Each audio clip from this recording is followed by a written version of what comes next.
সাবজয়ী অনূর্ধ্ব-20 দলকে 1 লাখ টাকা করে অর্থ পুরস্কার দিল ক্রীড়া মন্ত্রণালয়। সঙ্গে ফুটবলারদের দেওয়া হয়েছে ক্রীড়া কার্ড।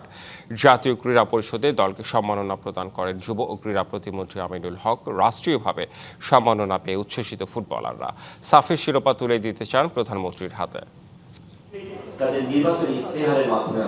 জাতীয় ক্রীড়া পরিষদে সাফজয়ী বাংলাদেশ অনূর্ধ্ব-20 দলের সঙ্গে রোনান ডেকলান ইব্রাহিমরা যেন রোমাঞ্চিত।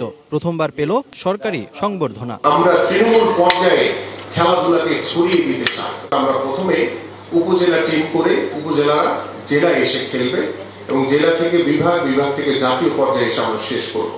কিন্তু আগামী বছর থেকে বা আগামী অর্থ বছরের পর থেকে ইনশাআল্লাহ আমরা আমাদের 495টি উপজেলায় দিয়ে আমরা নতুন করে স্পোর্টস শুরু করব ইনশাআল্লাহ। ট্রফি নিয়ে দেশে ফিরে হাতিরঝিলে জমকালো আয়োজনে পেয়েছে সংবর্ধনা। তবে এবারেরটা বিশেষ। দেশের জন্য গৌরব বয়ে আনায় রোনান মোর্শেদরা পেল 1 লাখ টাকা করে বোনাস। সাথে ছিল সরকারের নতুন উদ্যোগের ক্রীড়া কার্ড। সাফের শিরোপা তুলে দিতে চান প্রধানমন্ত্রীর হাতে।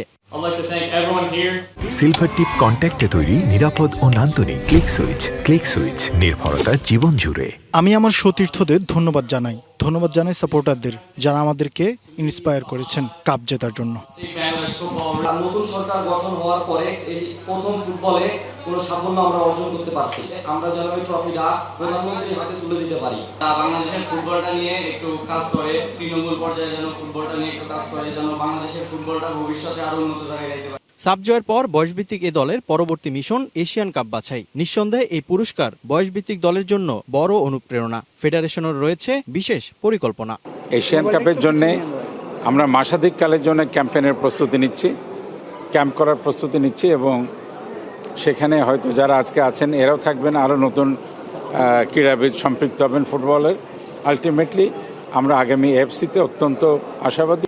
সাব জয়, সংবর্ধনা ও সম্মাননার স্মৃতি নিয়ে মঙ্গলবার ফিরে যাচ্ছেন রোনান ডেকলান সুলিভান। দেশের প্রতিনিধিত্ব করতে আবারও ফিরবেন প্রবাসী দুই ভাই।